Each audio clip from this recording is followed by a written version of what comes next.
Bonjour, bienvenue dans cette nouvelle vidéo hors système. Aujourd'hui, nous allons voir ensemble comment fabriquer un petit réchaud à alcool pour quelques dizaines de centimes en utilisant tout simplement une canette en aluminium, donc une canette de soda, et un cutter, quelques petits outils très basiques. Et on voit ça tout de suite ensemble après l'introduction. À tout de suite.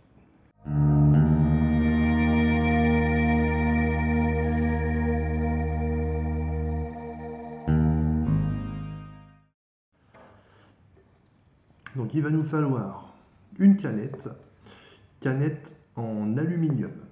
Donc, pour le vérifier, c'est simple, hein. Vous prenez un aimant. Sur l'aluminium, l'aimant ne tient pas. Il existe des canettes en métal. Il va falloir se rappeler de deux dimensions. 3 cm que j'ai ici grâce à cette cale qui fait 3 cm et 3,5. Donc dans un premier temps, on va venir couper cette canette là à 3 cm. Donc, moi, je vais mettre la lame juste ici. Et comme ça, ici, que vous puissiez bien voir, je vais pouvoir marquer la canette à 3 cm en haut et en bas.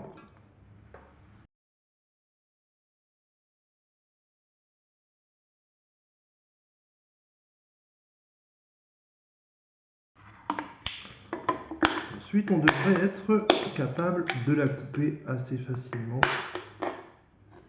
Voilà. En restant sur la marque.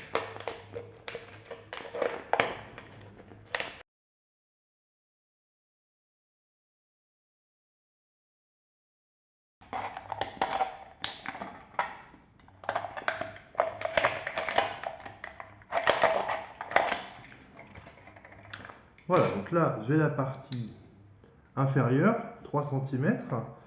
Je vais faire pareil de l'autre côté. Je retire ça pour ne pas être dérangé.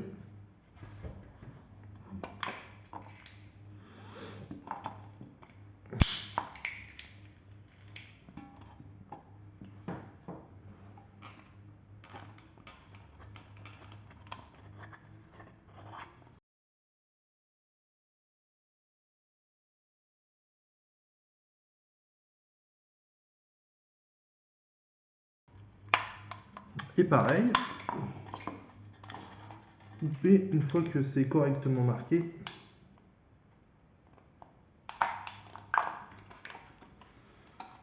Toujours en faisant attention à vos doigts.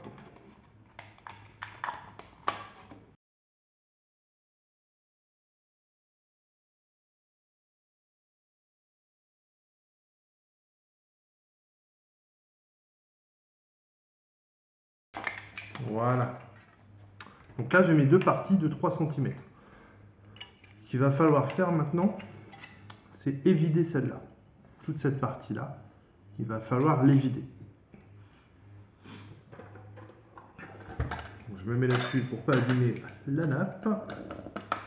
Et là, dans un premier temps, je viens uniquement marquer afin de fragiliser un petit peu l'aluminium.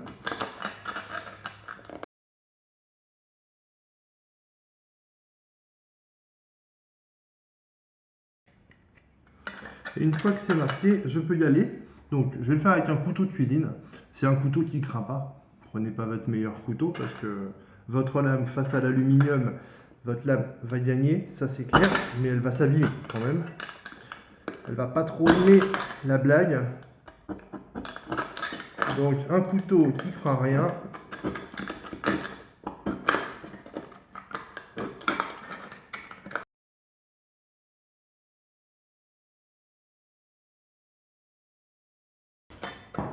Et voilà. Donc, ensuite, vous pouvez replier un petit peu si vous avez des parties comme ça. Pour éviter de se blesser, vous pouvez les replier un petit peu vers l'intérieur. C'est pas nécessaire, mais c'est toujours mieux. Reformer un petit peu. Donc, l'ouvrir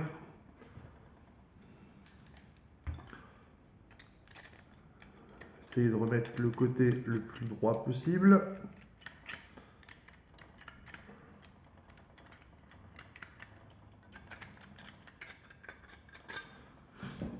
Et remettre la partie basse dedans pour essayer de lui redonner la forme la plus ronde possible, toujours en faisant très attention de ne pas vous couper.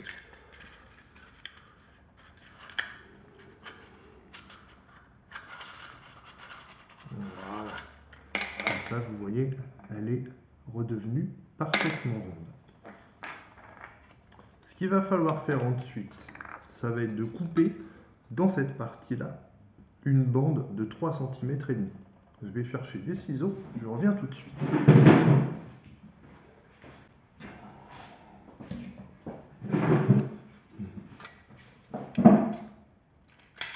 Donc l'aluminium, ça se coupe très bien avec des ciseaux. Je vais déjà faire une bande bien droite.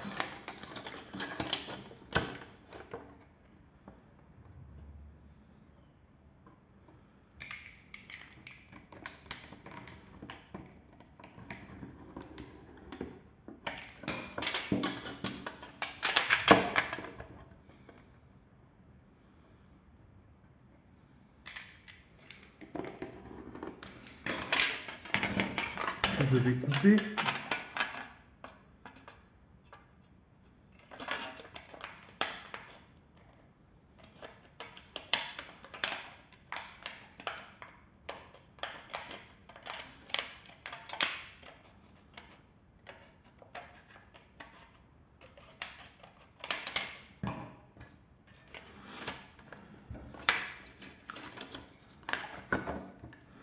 Donc mon bout de bois fait 3 cm, je rajoute un demi-centimètre dessus pour tomber.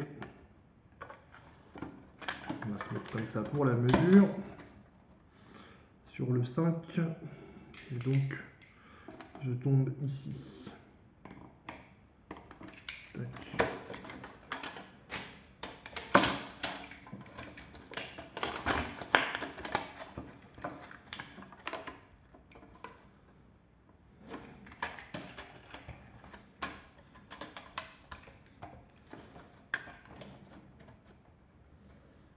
Donc 5 mm ici.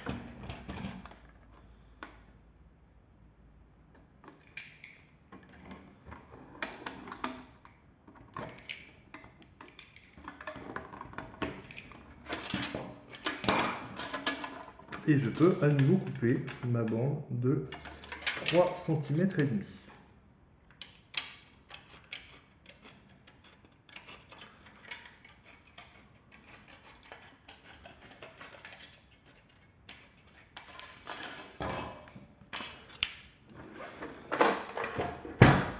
Donc maintenant, j'ai les 3 parties nécessaires. Cette partie-là va aller dans la rigole du fond. Donc là, je suis dedans.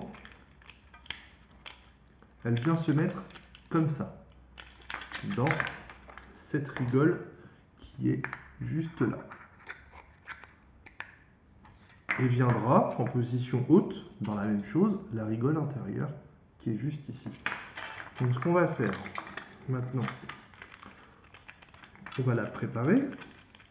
Donc vous voyez, si je la mets à la bonne taille, j'ai beaucoup de surface en double, donc je peux en couper un petit peu pour éviter d'être gêné. Et cette partie-là, il va falloir qu'elle rentre dans cette partie-là. Donc étant donné qu'elles font la même taille, ça ne va pas rentrer.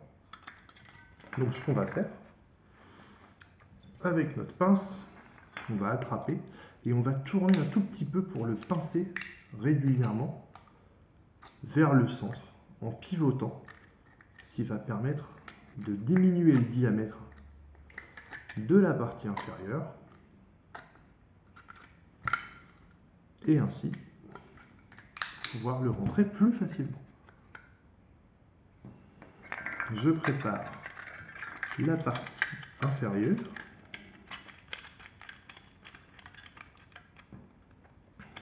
Et maintenant, le plus compliqué, ça va être l'assemblage. Ça prend plus ou moins de temps en fonction de votre réussite.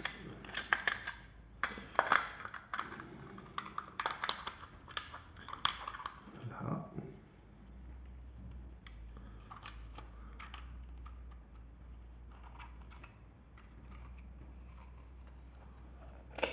Voilà.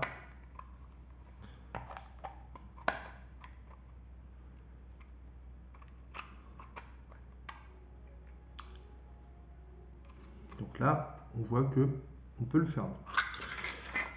Donc ce qu'il va falloir faire, avant de vraiment le clôturer, il va falloir faire 3 ou 4 petits triangles en bas, tout simplement. Des petits, hein, vous voyez, des petits triangles comme ça. Moi j'en fais 4.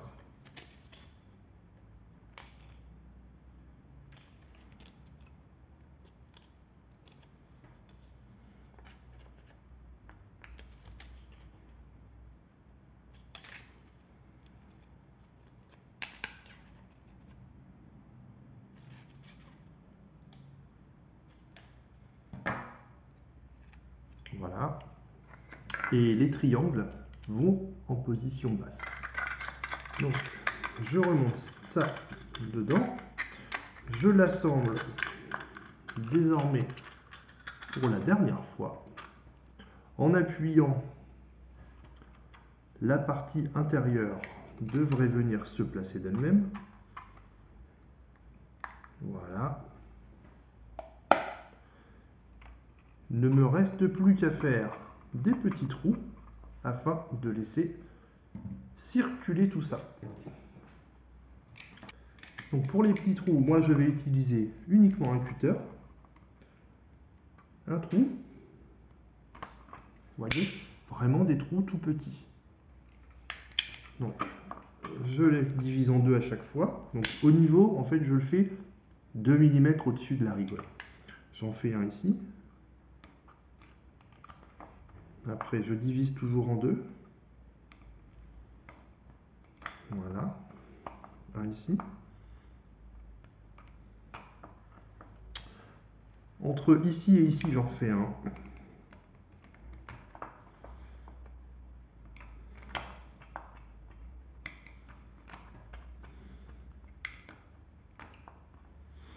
Et à nouveau, entre les espaces, donc maintenant j'en ai 8 tout autour. Et entre les 8, j'en refais 2. L'avantage, c'est que si les trous sont assez près les uns des autres, le système va pouvoir s'enflammer par lui-même.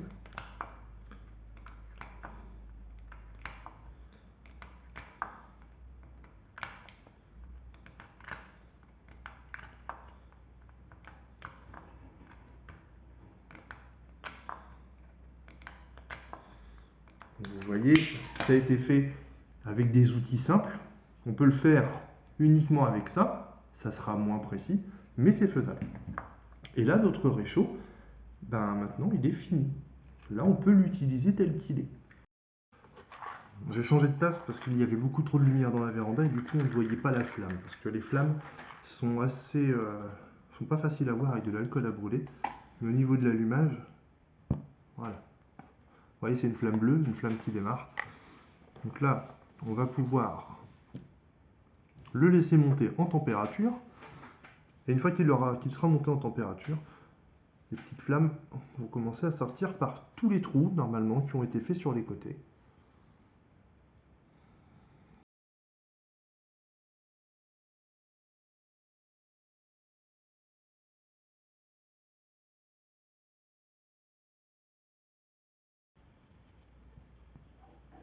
Donc là, on peut constater qu'il est éclairé, donc il est bien allumé sur les côtés.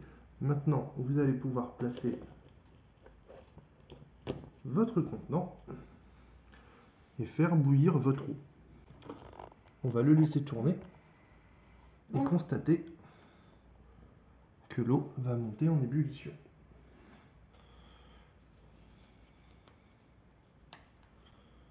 Donc il est actuellement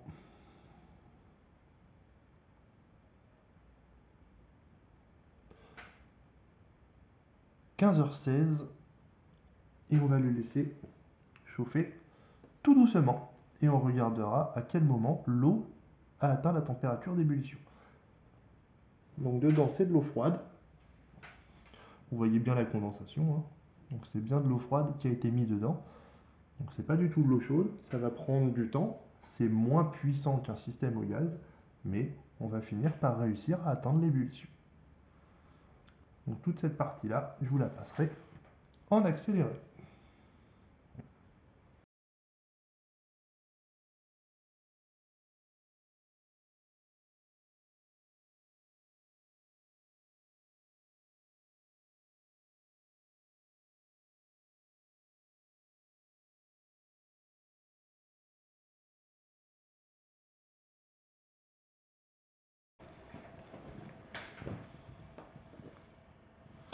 Donc j'aurais mis 13 minutes pour atteindre l'ébullition.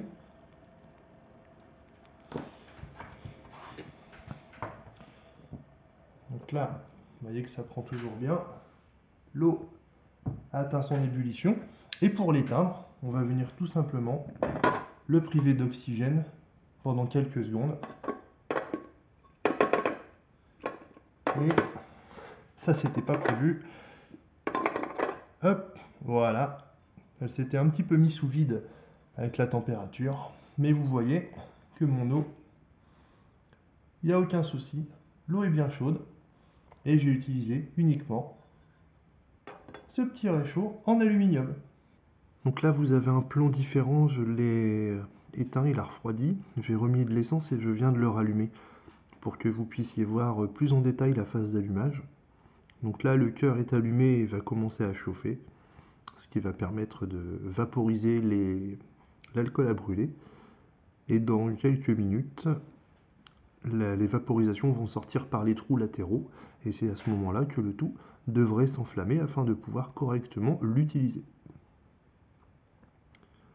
Donc ça met quand même un certain temps, hein, c'est pas instantané, c'est quand même plusieurs minutes. La vidéo sera accélérée si besoin.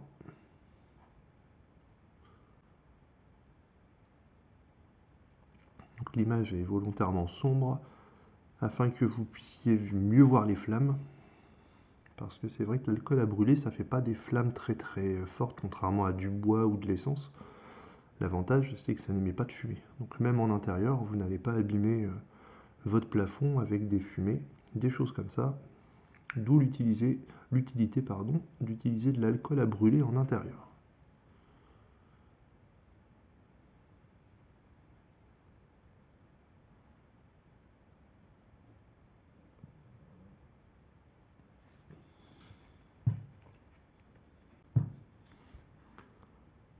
Vous voyez une petite flamme qui apparaît à gauche. Ça commence tout doucement.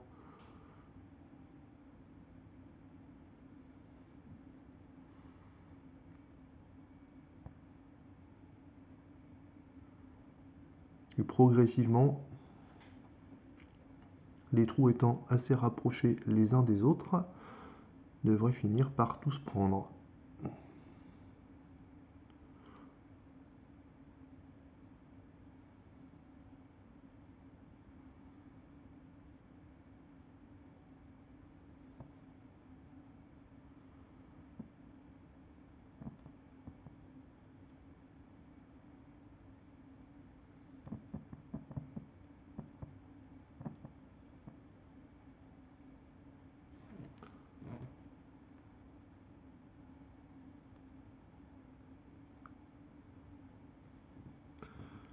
Donc ça y est, ça a quasiment fait le tour. On ne se rend pas bien compte sur la vidéo, mais tous les trous en façade sont allumés. Il en manque encore un petit peu sur la droite. Voilà. Donc une fois que tout est allumé, vous pouvez prendre votre ustensile de cuisine, le poser. Et là, avec votre canette, eh bien vous avez vraiment la même combustion qu'une gazinière. Voilà. Donc vous voyez que là, la flamme, elle est vraiment bien répartie partout.